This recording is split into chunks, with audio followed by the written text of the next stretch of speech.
In our new segment, we'll find companies that managed to reduce the distance between Brazil and Arab countries, starting with Marcopolo, one of the world's largest buses manufacturer.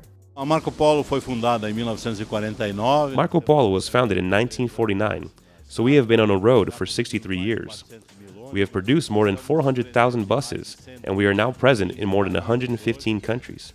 We have factories in various continents, in Brazil, Argentina, Colombia, Mexico, Egypt, South Africa, China, India, Russia, Australia, and, more recently, in the United States and Canada. Our base here in Caxias exports to all countries, and now, with these overseas units, the idea is to produce locally, meaning to supply the region. We have a factory in Egypt that was inaugurated 6 years ago, and the idea in Egypt is to supply all of MENA, that is, the north of Africa and the Middle East, and our greatest desire is to export from Egypt to Europe as well. Marcopolo already has an established tradition.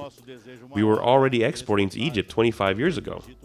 We also exported many buses to Saudi Arabia for transporting pilgrims, to Kuwait for the urban transport system of Kuwait, and to the United Arab Emirates, where we have many of our buses.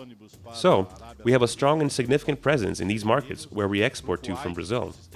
Today, due to the costs in Brazil and the logistics, it is practically impossible to compete with other Chinese and Korean manufacturers, Asian manufacturers.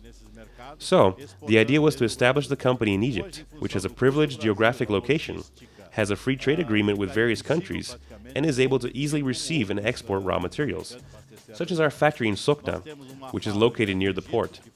Egypt is also a good industrial base for raw materials and has very qualified labor.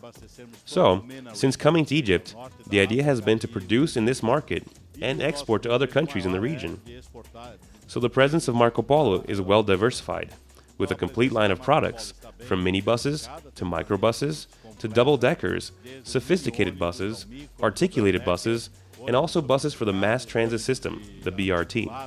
E também ônibus para o transporte de massa, ou seja, o Mass Transit System, que é o BRT.